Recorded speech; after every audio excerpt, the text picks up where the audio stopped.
Daniel, capítulo 10. Daniel continua escrevendo sobre as visões que ele teve. Então, eu vou ler aqui. No terceiro ano de Ciro, rei da Pérsia, Daniel, chamado Belsazar, recebeu uma revelação. A mensagem era verdadeira e falava de uma grande guerra. Então, de novo, Daniel vê a imagem do fim. Ele vê o fim, ele vê uma grande guerra. Nós já lemos que durante a grande tribulação, a gente já estudou até o capítulo 12 de Apocalipse, já tem coisa ali suficiente e ele vê ainda uma grande guerra. Na visão que teve, ele entendeu a mensagem. Ele sabia que o povo dele ia sofrer muito nas mãos daquele rei, que a gente já sabe quem é, o rei anticristo, né? Não sabemos quem é, mas sabemos que a Bíblia está falando desse rei. Naquela ocasião, eu, Daniel, passei 3 semanas chorando. Então, toda vez que ele vê, ele fica mal, ele ficou doente da outra vez, a visão que ele teve, ele passou mal, ficou doente alguns dias, vários dias. Aqui ele ficou 3 semanas chorando, porque você já viu uma cena de guerra, a gente fica meio impactado, né? Algumas pessoas perdem a fome, né? Ver criança sofrendo. Jesus lá na frente ele fala, ai das grávidas, orem para que não seja no inverno, porque vai ser muito difícil mesmo. Então, Daniel vê isso, ele vê a cena, então ele fica muito abalado e passa 3 semanas chorando, não comeu nada saboroso. Carne, vinho, nem provei. Aí é que tá aquele jejum de Daniel de 21 dias, não come carne, não come vinho, nada saboroso. Eu não usei nenhuma essência aromática, nem perfume, até se passarem as 3 semanas. Então, de novo, o que ele fez? Ele foi se humilhar, chorou, ele não quis comer nada saboroso, ele não usou nenhum perfume, ele ficou ali 3 semanas concentrado naquela visão que ele teve e ele entendeu a mensagem, então ele ficou ali com aquilo, né? No 24º dia do primeiro mês, estava eu em pé junto à margem de um grande rio, o rio Tigre. Olhei para cima e diante de mim estava um homem vestido de linho. Estava lá na margem do rio, não sei se ele estava sentado, se ele estava de pé, se foi uma visão. Sei que ele olhou para cima e tinha um homem vestido de linho com um cinto de ouro puríssimo na cintura. Que diferente, né? Eu não sei nem como que é um ouro puríssimo. Seu corpo era como berilo, o rosto como relâmpago, os olhos como tochas acesas, os braços e pernas como reflexo do bronze polido. A sua voz era como o som de uma multidão. Quem é esse aqui que Daniel vê? João também viu, né? Então, ele vê esse ser, este homem, que é Jesus, mas ele não sabia falar Jesus, mas ele viu. Somente eu, Daniel, tive a visão. Tinha gente com ele, olha só. Os que me acompanhavam nada viram, mas foram tomados de tanto pavor que fugiram e se esconderam. Eles sentiram a presença ali, um negócio. Ficaram apavorados. Não viram nada, mas sentiram ali um peso. Ficou apavorados, fugiram, foram se esconder, foram para embaixo da cama, atrás da árvore, atrás da moita, foram ficar longe. E só Daniel conseguiu ver quem estava ali. Lindo, né? Assim fiquei sozinho olhando para aquela grande visão. Aí o que acontece com ele, gente? O que aconteceu com o João? O que já tinha acontecido com ele antes? Fiquei pálido. Fiquei sem forças. Muito pálido. Quase desfaleci. Tamanha glória. Então eu ouvi falando. Ouvi a voz dele. Ao ouvi-lo, caí prostrado com o rosto em terra e perdi os sentidos. Aí ele estava pálido, com o joelho vacilando, terminou de desmaiar de vez, caiu, ficou ali desmaiado. Só de ouvir a voz dele. Ai, meu Deus do céu, que lindo deve ser a voz dele. Eu já ouvi a voz dele dentro de mim, no meu coração, na minha alma, no meu espírito, aqui no meu ouvido, mas assim, desse jeito, nunca ouvi, mas eu quero. Eu quero. Um dia, quem sabe, ao vivo, eu verei Jesus. Daniel viu. Em seguida, a mão de alguém tocou em mim, me pôs sobre as minhas mãos e os meus joelhos vacilantes. Ele ficou de joelho, sabe, na posição de 4, né? Na ginástica a gente chama 6 apoios, que é o joelho, a mão e os pés, assim, no chão. A pessoa veio, ajudou ele a ficar ali pelos joelhos. E ele lá de joelho ainda, não conseguiu ficar de pé. Ele disse: Daniel, você é muito amado.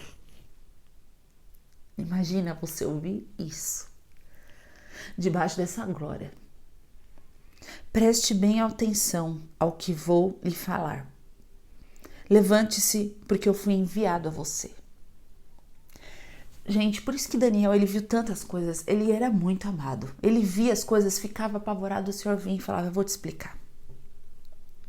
Quando ele me disse isso, pus-me em pé tremendo. Porque ele falou: Daniel, presta atenção. Eu preciso te explicar um negócio. Aí ele ficou em pé tremendo. E ele prosseguiu: não tenha medo. Diante de toda essa glória, né? Mesma coisa que fala para João: não tenha medo, João, eu sou o primeiro e o último. Ele fala para Daniel: não tenha medo, Daniel. Desde o primeiro dia em que você decidiu buscar entendimento e humilhar-se diante do seu Deus, as suas palavras foram ouvidas e eu vim em resposta a elas. De novo, aquilo que eu falei para vocês da minha experiência. Desde o primeiro dia que a gente se põe para buscar o Senhor, Ele já está nos ouvindo. E já vem uma resposta. E aí ele fala: mas o príncipe do reino da Pérsia me resistiu durante 21 dias. Que foi o tempo que ele ficou lá jejuando. 21 dias. Então Miguel, um dos príncipes supremos, aqui, gente, é uma cena de guerra espiritual. Eu acho que é a cena mais clara da Bíblia de guerra espiritual, que fala do Miguel, que é um anjo, que fala de príncipe da Pérsia, que é uma potestade, por isso que a Bíblia fala de principados que agem nas regiões celestiais. E ele fala assim: olha, eu vim em resposta, mas eu não consegui chegar a você porque teve uma guerra. Gente, o que acontece nesse mundo espiritual? Por isso que a gente tem que orar. Mesmo que não sabe o que está acontecendo, 21 dias a nossa oração está lá fazendo alguma coisa no mundo espiritual da guerra. A gente tem que orar até acontecer. Então Miguel, um dos príncipes supremos, veio em minha ajuda, pois eu fui impedido de continuar ali com os reis da Pérsia. Agora eu vim explicar, né? Porque ele teve uma visão de uma grande guerra e ficou apavorado. Aí veio explicar: eu vim explicar o que acontecerá ao seu povo no futuro. Nessa tal dessa última semana que ainda não aconteceu. Lá na frente.